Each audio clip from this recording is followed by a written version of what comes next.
May I now request Mr. Sai, President, Meta Development Foundation, Myanmar, to kindly speak on the occasion.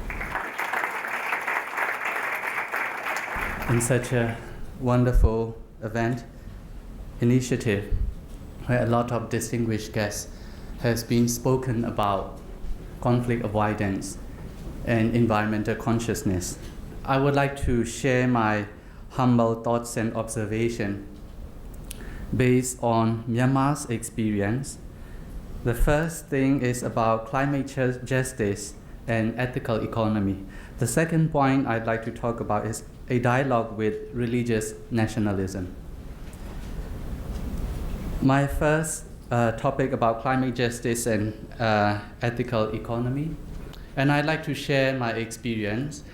Just recently, Myanmar has faced the biggest flood in its living memory.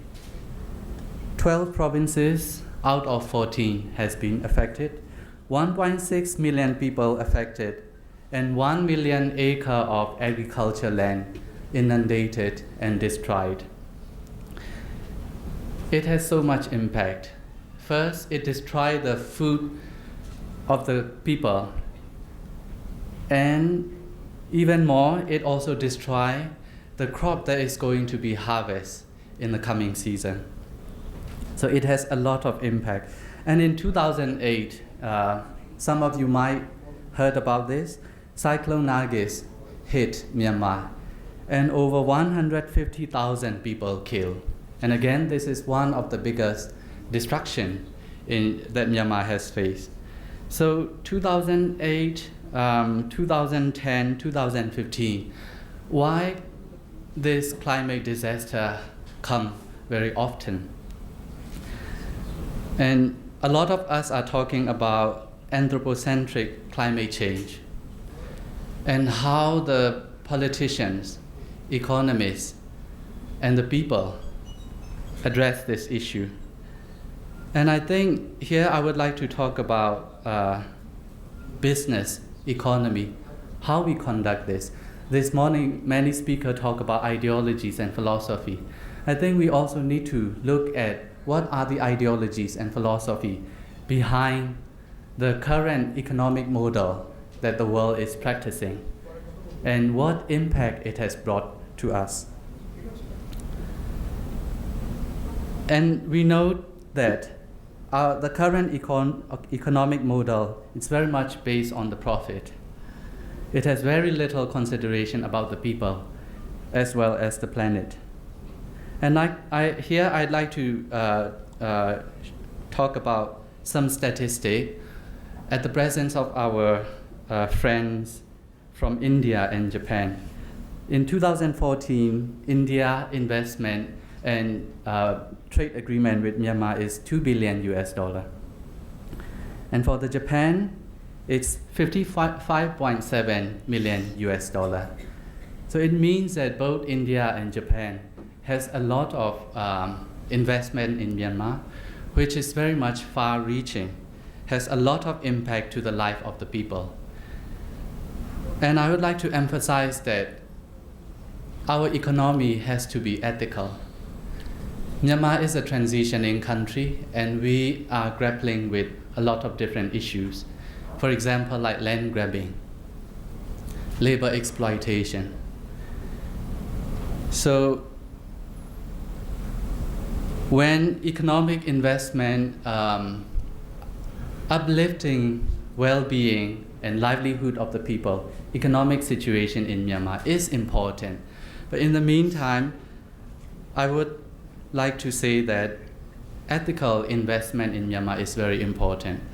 When our country transitioned from dictatorship to democratic country in 2010, we are still struggling, and it's still a work in progress. When the country opened up, a lot of investment come in, and that is somehow positive, but we are worried a lot because a lot of investment has to do with extractive industry, mining, logging, which can create money very quickly. And Myanmar is a natural resource rich country, but we still need to find ways to use it wisely. I think I don't need to mention much about why social and environmental safeguarding is very important in conducting economy in Myanmar, investment in Myanmar. And here I would like to highlight some points. When Myanmar got independent from the British government was quite concerned that after they leave the country, Myanmar would be in trouble. Maybe they don't know how to conduct their business properly. So the British government sent a senior economic advisor to Myanmar, E.F. Schumacher. And when he arrived in Myanmar around 1940 something, what he realized is that he don't need to teach Myanmar. Actually, he should learn from Myanmar. What he found there is an economic system which is based on the teaching of Buddhism, based on the idea of right livelihood, where those traders benefit as well as other people are benefiting out of that. So he written an essay about this, Buddhist economy based on the idea of right livelihood. And in the time of economic turmoil, I think this is the idea that we should also revisit it. I think what the book gave me, what his essay gave me, is the thought about the question about can we shift our economy from profit-oriented economy to an economy where we can show more compassion and kindness to the people as well as to other sentient beings and the environment. A dialogue with religious nationalism. When Myanmar opened up, our neighboring countries, well-wishers, friends are happy with great expectation that Myanmar is transitioning into a democratic country. And with the transition, many spaces opening up, for example, like freedom of expression. And in Myanmar nowadays, the media can write quite openly, criticize the government, as well as talk about the corruption of the ministries. Social media is also thriving. A lot of young people are using social media. But in the meantime, what we are seeing is the rise of religious extremism.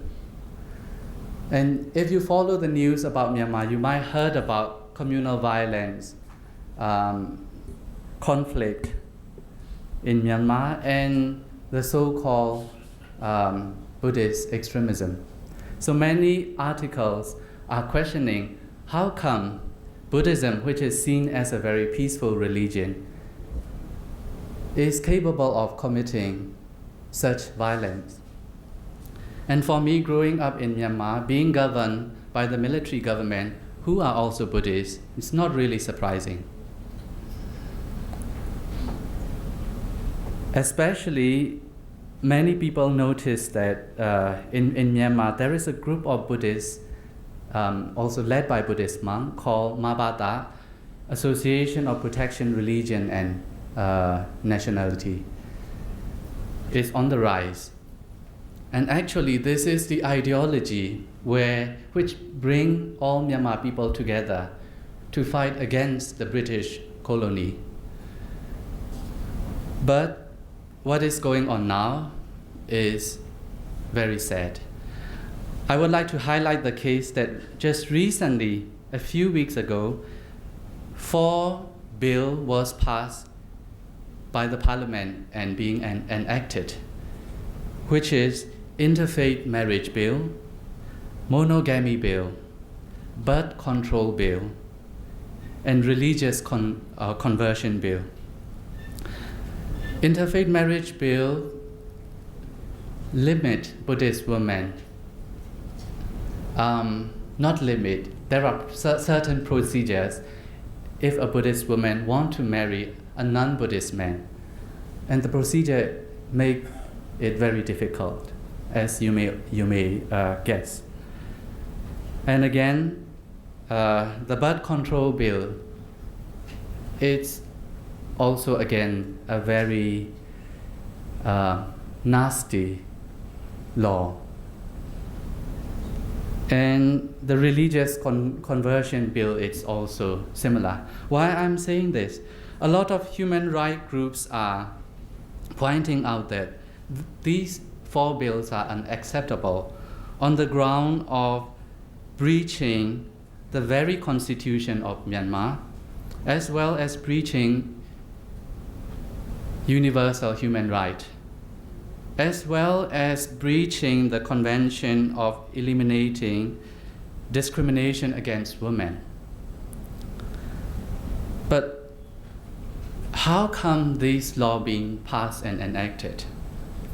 According to some of the literature, it might even be called structural violence. It's a policy discriminating the women and non-Buddhist people who are part of Myanmar. And if we look at how this movement arises and how this bill come into being, I must say that it is very, very much based on the insecurity and fear. When the country opened up, Myanmar has faced a lot of new challenges. The Buddhist community has faced a lot of new challenges. And I think this is in response to that challenges.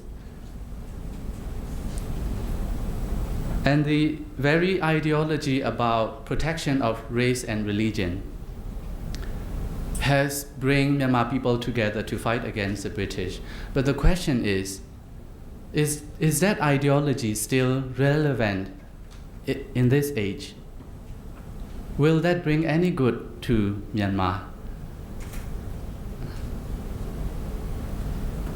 Again, I think if we look at this issue to the situation in Myanmar, I think it also has to do with identity and inclusiveness in the social, economic, and political sphere of the minority religious group and ethnic groups.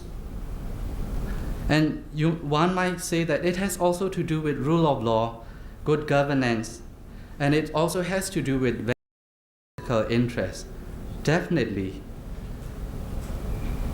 But I think it also clearly showing the need of moral leadership and courage,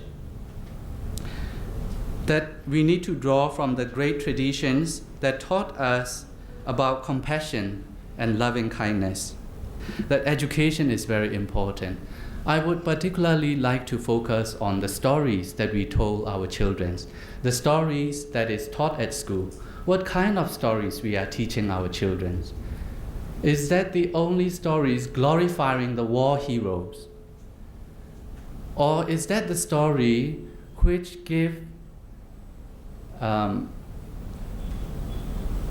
emphasize on the leadership which brings compassion and peace to our society?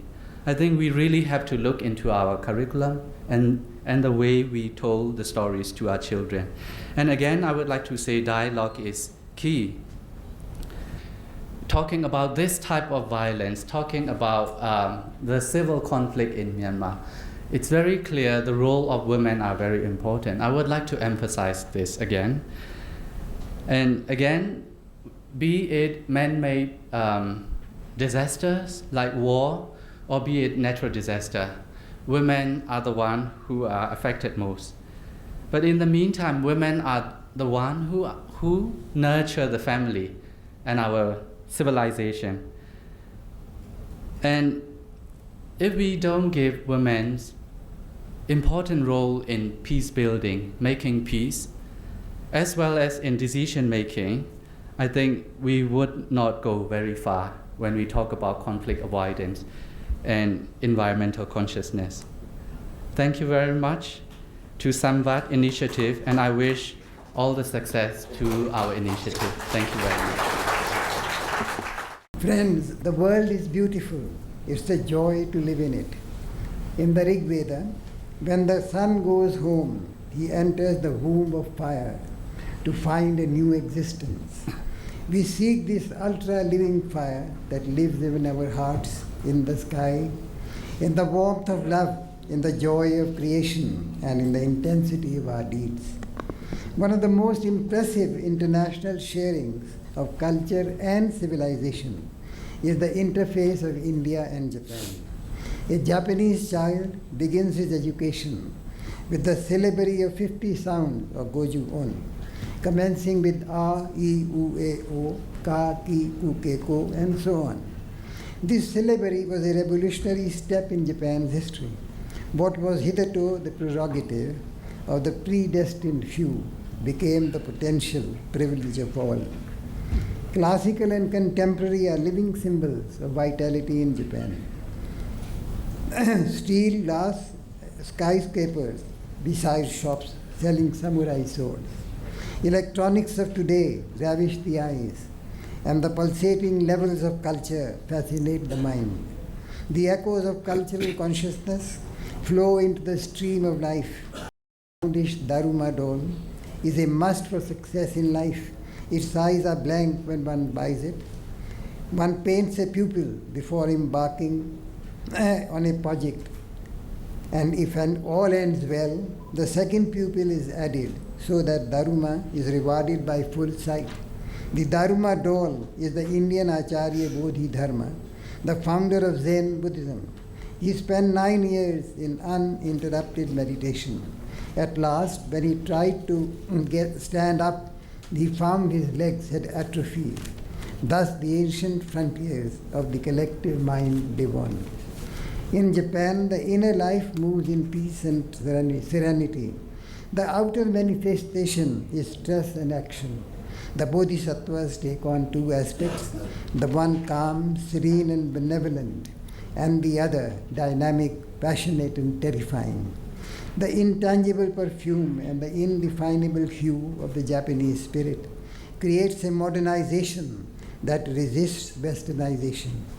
Japan is more modernized than westernized, while the Philippines is more westernized than modernized. A Westerner does not feel his eyes assuming an almond shape and his thoughts becoming Zen simply because he drinks tea. Likewise, the adoption, diffusion, and development of invention have become the unequivocal we of Japan. There is no veering of the Japanese mind towards the West, but a movement towards a creative territory. The European perceptions of Eurocentrism and their theory of civilization are both structurings of a mind that has seen phenomenal advances during the last millennium. The Western mind is seeking room to move in a pluralistic universe, while it is rooted in the meaning and being only of its own thinking and understanding. It does not seek either a revaluation or a transvaluation in the multiple structures of alterity. The higher religion generates monocentrism, antagonisms, and conflicts. A unidimensional norm is against the deep reality of existence. We have to discover freedom to acknowledge variousness. All the centuries, climates, lands, languages cannot be articulated according to a single symbol system. The new science is bringing in indeterminism, plural logical systems, quarks without substance, irrational numbers, and so on. They compel us to a polycentric world. All varied cultures cannot be measured by a single yardstick. Heavyweight cultures have to acknowledge the existence of lightweight cultures that possess a mysterious charm, refinement, and unique flavor of belonging. Is the difference between a house and a home, an expression of inner identity alive within, the cultural flowering of a dwelling. The West seeks to submerge our identity into an industrial civilization that exaggerates the value of human rationality and repudiates the transcendental, which alone can give life meaning. Professor Kawakatsu speaks of an encounter between a Japan of beauty and a West of strength. Beauty is not always something that builds before might.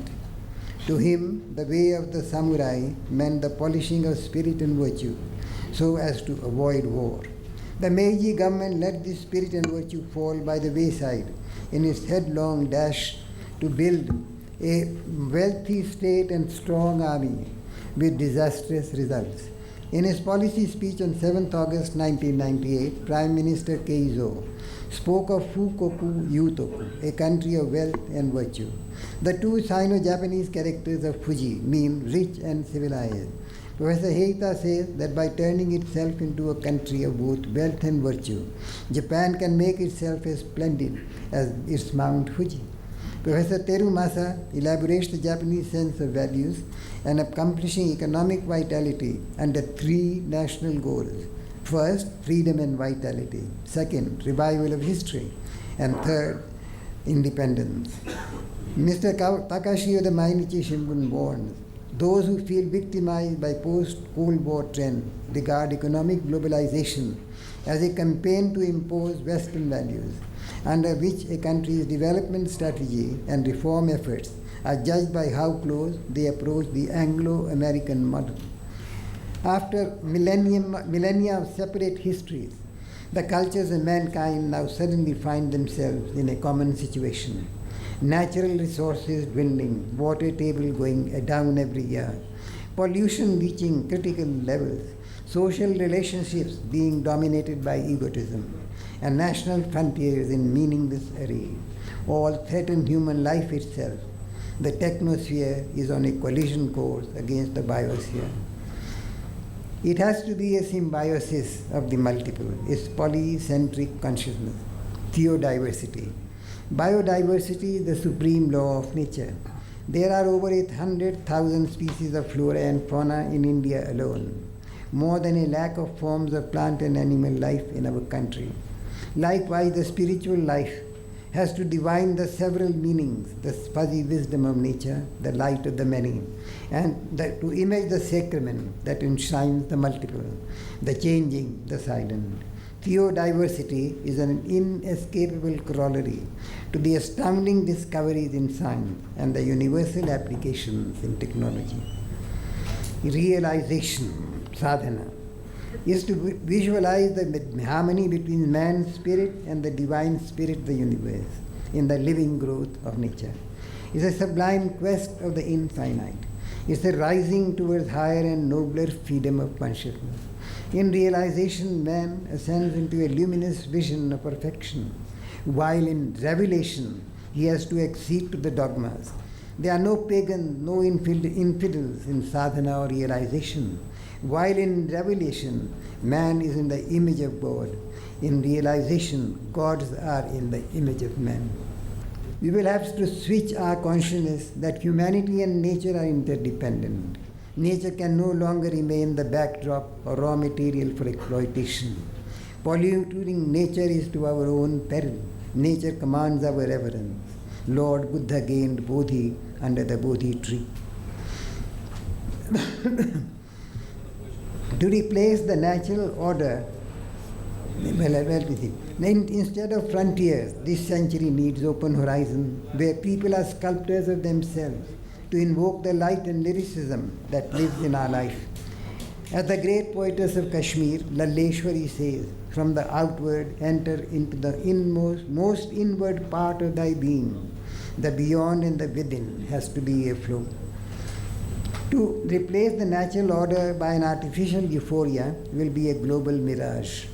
The Daily Telegraph of 21st August 1991 published a public survey in Britain in which 42% of the people asked said that they would be prepared to give up all the benefits of technology in order to lead a natural way of life in a world free from pollution. The value of a simple life has to replace the cult of the consumer. We have to find points of contact with our natural origins. We have arrived at a point where we must give back to nature. We can no longer take goodness and return poison. In the words of Mahatma Gandhi, I make bold to say that the Europeans will have to remodel their outlook if they are not to perish under the weight of the comforts to which they are becoming slaves. To conclude, respect for the cultures, plural, civilizations, plural, and religions of each other, and no interference or conversion by a subtle psychological propaganda should be the values of humankind in our century. True universality will be rich diversity, with no single meaning. The various lines, the many realities will be lived in everyone's deepest feeling. Religions in the plural will be global in the sense that they will be rooted in human consciousness as the vision and faith of fellow beings, whatsoever their demographic numbers. Universality of civilization, rather than a universal civilization, will seek the affirmation of diversity. Such a civilization and culture will be multiple, and the center will be everywhere.